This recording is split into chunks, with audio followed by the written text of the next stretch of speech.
So this screencast is about assessment, and I go a little off the format of the book on this screencast lecture, and I think that's good. I just want to give you just a good solid introduction as to what assessment is, what assessment is not, and it's something that is kind of unique in the psychological field. So the first thing that we need to talk about is what we do. And psychological assessment is more of a formal process. So instead of just using your clinical intuition, skills, or judgment, what we want to do is have people provide some sort of information that is scorable or quantifiable. And then what we typically do is take that scorable information and compare it to normative data. So how do you score compared to other people in your age group? This is an example of what a psychological testing session might look like. So that is the Wechsler Adult Intelligence Scale. You can see this fellow over here would be the person taking the test, and this person here is administering it. In the test booklet, it's kind of like a script of what you follow. So there's words in blue that you literally read to everybody, and that standardizes the testing procedure. So this is a good example of paper and pencil testing. Testing now is moving more towards computerized testing measures. For this test, I do all this testing on an iPad. So I have two iPads that I use. One is mine as the administrator, and then the test taker gets the iPad as well. Not everything is computerized, but we're moving towards that. And to be honest, it makes the testing go a lot easier. I've had great success with the transitioning to computer-based testing. A lot of people are worried about people being unfamiliar with using an iPad, but the way that the client uses it is very simple. I mean, they just touch like shapes on the screen. That's about it. You're using it more to like deliver visual stimuli than anything else. So when we have a psychological test, a good psychological test is going to be reliable, valid, and standardized. And right now, it's kind of interesting because you see a lot of like things that purport to be psychological tests that probably are not good psychological tests. For example, on Facebook, think about all your friends that post like their IQ scores on Facebook, and they're always really high for some reason. And I know some of those people's IQ scores aren't that high. What is going on? What are they doing? Well, first off, they take the test. If they get a low score, they're not going to post that on Facebook. But if they get a high score, they will. So what does reliability and validity mean? Those are concepts that even fourth-year psychology students or grad students often get screwed up. So I want you to think of one word when you think of reliability, and that is consistency. So reliability means that you're going to get consistent scores over and over and over and over again. On those IQ tests on Facebook, I bet you take it once and then take it 5 minutes later, you're going to get a much higher score. That is not consistent, and then is not reliable. Validity, I want you to think of one word, and that word would be accuracy. So is this accurate? Does it measure what it intends to measure? And then standardization is a standardized set of procedures for administering the test. So everything is the same for everybody that takes it. So if you take a psychological test with me, or a psychologist in California, a psychologist in Florida, a psychologist in New York, you're taking the same test, you should get just about exactly the same results. So we also use interviews. A lot of people just dive into an interview and just start asking questions. That would be called an unstructured interview. asking a series of open-ended questions to gather information. Very useful, but kind of problematic at the same time. So I want you to think about what we were talking about with reliability. So if you're just asking a bunch of random open-ended questions, you're going to get very different results from a different psychologist conducting an interview with that same person. So what you can do to avoid that is ask questions from a standardized interview or a semi-structured interview. So you're asking the same questions over and over again.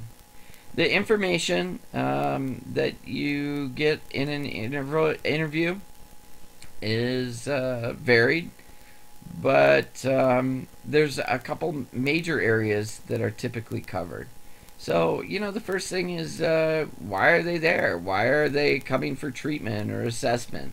What's the presenting problem? And then you look for symptoms of disorders, medical stuff, family background, life history. That's just scratching the surface. And when you have a structured interview, what you're going to do is have a standardized series of questions that you're going to follow. The questions would even have a predetermined wording and order, so you know exactly what areas are going to be covered in that interview. I use structured interviews when I do evaluations. So some more areas that would be covered in a clinical interview.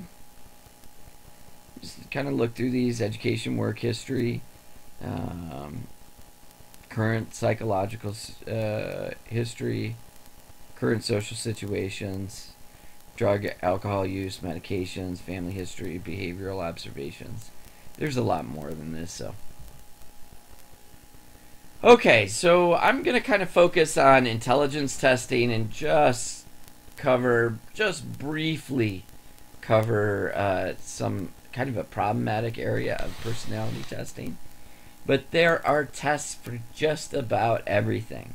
In your class, you'll see a link to a page that are examples of psychological tests. And there are many, many, many more than that. Psychological tests are pretty expensive. So like an IQ testing kit costs, over $1,000. You got to have the right credentials in order to order them, and you got to be trained in using them. So not everybody can get their hands on these things. What would be examples of why we would use intelligence testing? So maybe we're just doing an overall cognitive evaluation. Maybe we're looking for learning disabilities in a child, giftedness. Maybe we want to see or predict the future academic achievement of a child. There's better tests than IQ tests for that. Maybe we need to diagnose neurological or psychiatric problems, or even as people get older, you could use them to evaluate the potential of an employee. So these IQ tests, we use them in kids, we use them in adolescents, adults, even in geriatric populations. So the history of the IQ test, one of the major players is Alfred Binet, and Binet worked in France. He developed the first IQ test in response to children in France needing special education services. So instead of relying just on teacher reports of which child was in need of special education services, which is really biased. Think about if you're an obnoxious, annoying student, much like I was as a child. Your teacher might want you out of the classroom for personal reasons, bias, whatever. And so Binet was charged with standardized measure of intelligence to find kids that truly needed help in an objective way versus subjective. Then another fella by the name of David Wexler, who's an American guy, gets into the business. So Binet came to the United States and was working at Stanford and published a Stanford Binet. Wexler is in New York. He teaches at Long Island University, and he develops his own personality test. There's David Wexler, and there's Binet. So this is the Wexler Adult Intelligence Scale. Oops. The Child Intelligence Scale is called the WISC, or Wexler Intelligence Scale for Children. Both of them are on the 4th edition. They're set up the same way. So the structure, you don't need to really memorize this, but I just want you to see that you get a full scale IQ score, and then subscores underneath that in various areas of functioning, such as your verbal comprehension, which is your ability to use language, problem-solving skills with language, perceptual reasoning, that is nonverbal skills, solving problems without language, working memory, which is your ability to temporarily store and manipulate information in your head, like doing mental mathematics, and processing speed, or how fast you get stuff done. And then down here, these are all the subtests or individual tests that you administer when you give the WACE. The WISC subtests are pretty similar, but there's some differences. You'll learn about that in the future if you ever take like a intelligence testing class. That's more like grad school stuff. Personality testing, there's a couple forms of personality testing. One are self-report measures, which are usually paper and pencil. They ask you tons and tons of questions about yourself.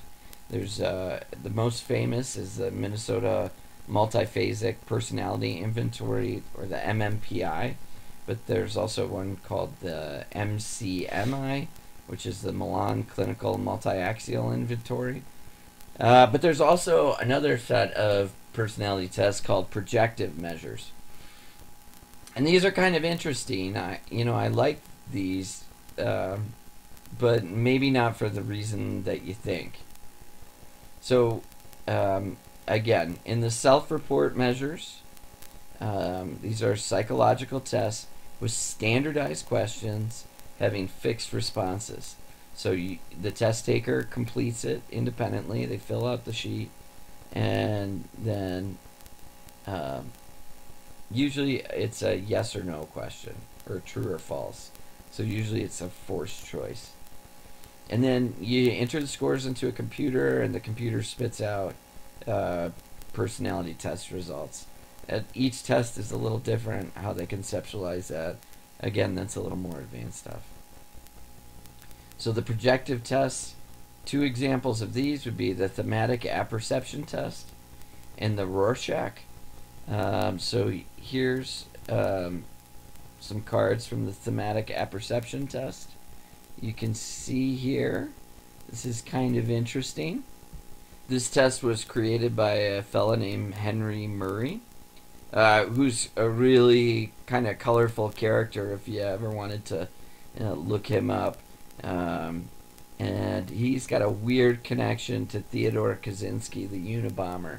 So, if you ever wanted to Google it, go for it. So he created this test where you present people with these cards, and you're supposed to make up a story. You're supposed to kind of say what's happened here, what's happened before, and what's going to happen next. And the idea is that you project aspects of your personality onto the scene. So, I mean, what do you see there? What happened before this? What's going on? What's going to happen next? And then you show card after card, and there's a bunch of these. These are just 3 of them. And the idea is that you'll see certain themes develop that are reflections of that individual's personality. This is one of the most famous images in the field of psychology. And this is a card from the Rorschach test. So the Rorschach presents various images. Some of them are black and white. Some of them have 2 colors, and then some of them are multicolor. And what you do is you you ask the person what they see.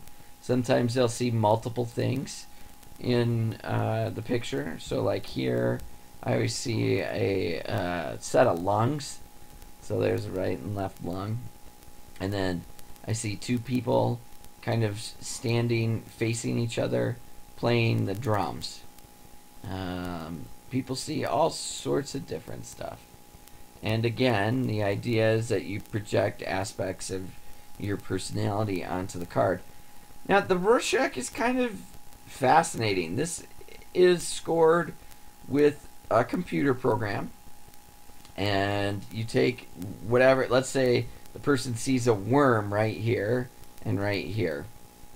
But you enter that into the computer, you click on what part they saw the worm in, because you got to do that as part of the test. Like you say, show it to me so I see it like you see it. Or maybe up here, I always see a crab up here with a green claw. So you click on that, and then you click on crab. And then if you say anything extra, like the crab is running around on the page, which would probably not be a good thing, but you enter that information as well, and it spits out the personality profile. I've done a lot of these, and to be honest, I've been kind of blown away at how accurate some of them are. But I don't use it, and I probably will not in the future.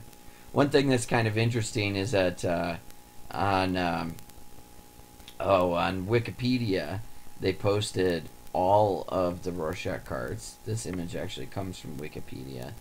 And they printed what normal, typical responses are. So that kind of ruined the Rorschach, because there's supposed to be something that we call test security. You're not supposed to be able to know this stuff. I mean, like, think about on the IQ test. What if a mom really wanted her kid to be gifted, and she could just Google the right answers for the IQ test? That would be bad.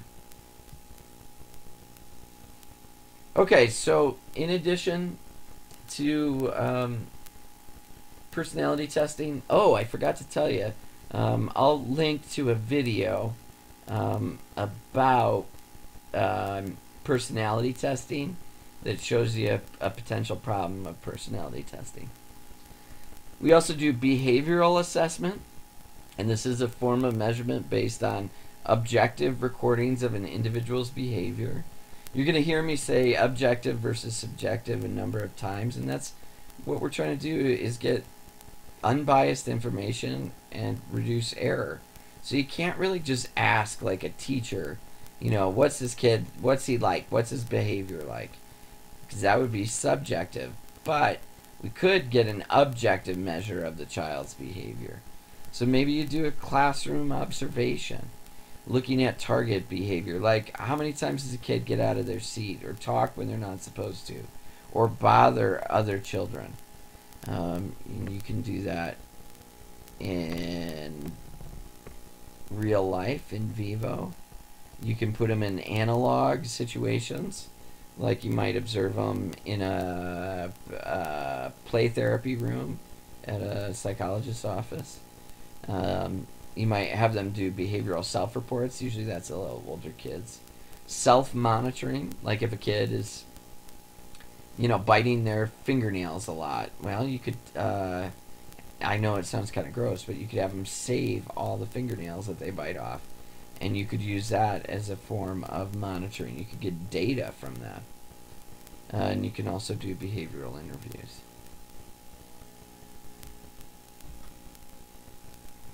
One thing that's important to note is multicultural assessment. This is very important when working with diverse populations, because we often view people through our own lens, and our culture is very different from another culture, and that's very important to take into account a person's cultural, ethnic, and racial background. So you have to understand the culture that the person is coming from, If you don't know about that culture, you got to go get information about it to see if the behavior that you're looking at as abnormal in your culture may be normal in another culture. Another type of assessment would be neuropsychological assessment. This is what I went to school for. I really like neuropsychology. I think it's very interesting, and I don't do a lot of very specific neuropsychological testing right now, just because that's the job I have. I do disability evaluations when I'm working as a psychologist, and neuropsych assessments aren't really necessary for that. In the future, I'd like to have that part of my business kind of grow and do more neuropsychological assessment. Frankly, I think it's fascinating. I love seeing people come in with brain injury and disease and disorder. That sounds a little weird. It's awful for those individuals and their family, and I don't want to negate that at all. But this is what I'm fascinated by what how the human brain works, and how we understand what's going wrong. So right now we live in a culture that heavily relies on brain scans. You're talking to like fMRIs. Most people don't get those, but like CAT scans, just a regular MRI. But those don't really tell us much. They're nice, colorful pictures, but they don't tell us the impact of the brain injury or brain damage on that individual in their day-to-day life, and how they interact with the environment, how they sense the environment around them. And that's what neuropsychological assessment is for. So what we do is we gather information about the client's brain functioning based on the performance on psychological tests. And these psychological tests kind of go through area by area in the brain and look at different sets of functioning. So here's some names of some neuropsychological tests. You don't really need to know these. I just put them up here. And what we do is give them the tests. So like here's a trail making test. This, you just get the circles, and then you got to connect the dots. And how long does it take you to do that? You could probably do that pretty quickly. But what if I did this and I said, okay, now you got to alternate between numbers and letters, and you have to do them in numerical order and alphabetical order. So go 1, A, 2, B, 3, C, and so on. And, most of us are going to be okay at that, but some individuals with brain injury or dysfunction are going to have significant problems with that. So damage to the frontal lobe would cause impairment on this test. And what it's testing is processing speed, how fast you get something done. But it's also looking at working memory, so your ability to temporarily store and manipulate information in your head, and your ability to switch, like cognitive sets. Some people start this and they'll just go 1, 2, 3, 4, 5, and they will just ignore the letters. That's kind of interesting. A lot of people will forget where they are and they have to go back. So that's a good test. It's called the trail making test. Clock drawing test. This is a good one. This is better for elderly people. Here's an example of somebody with Alzheimer's disease, and you can see, you just ask them to draw a clock with the hands pointed at a specific time, and you can see disruption in that. It's really interesting when somebody has a stroke in one hemisphere. Sometimes they'll leave off half of the clock. This is the Wisconsin card sorting test. And what you do here is you get a card, and then you got to put it in the right pile. So which one would this go in? Well, if you said 2, I'd say wrong. And then if you said 4, I'd say wrong. And then you said 1, I'd go right. And you would then go, oh, it must be based on color.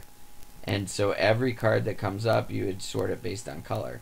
Well, then I switch really quickly what I'm looking at. And so I might switch to number or shape.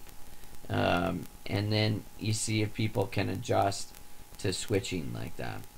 That's an interesting test. So this assessment business is, well, it's fun. It's an aspect of psychology that a lot of people don't think about.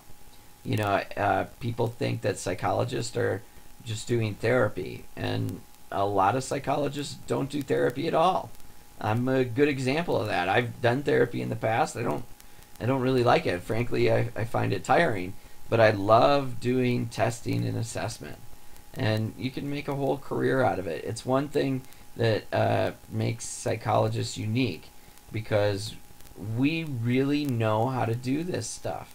You know, if you go see a psychiatrist, they're not going to take the time to do all of this testing. A lot of people will take their child to like their pediatrician for a diagnosis of ADHD or another psychological disorder. They'll have them fill out a short little checklist that might take, I don't know, 2-3 minutes. And although most often, you know, they'll be right about a diagnosis, how good is most often? Is like 51% of the time good enough? And, you know, I don't think so. If I were to do an assessment of somebody, a full like neuropsychological assessment, it's going to take hours and hours and hours, maybe 6-8 hours. You know, most of my psychological assessments take about 3 hours if I'm testing for a psychological disorder like depression or something like that. But it takes an incredibly long time to figure out what's going on. So I know I keep going back to the ADHD example, and I like that example. A lot of kids have symptoms that look like ADHD, but it's something totally different. It could be anxiety. Maybe the kid has a problem with reading, and so they're not paying attention in class because they're having difficulty reading the material that they're supposed to be engaged in at that time. It could be tons of different things, and that's why psychological assessment is so important. And you know, now in the age that we live in with like brain scanning technology, it's good. It'll show you where damage is, like if somebody's got a tumor or a bleed or, you know, an area of damaged tissue, but it does absolutely nothing to tell you the impact that that disorder or that dysfunction in that area has on that individual's function. And that's what psychological testing can do. So it's a very unique aspect of psychology, and I hope that gives you just a basic understanding of what we're talking about when we do assessment.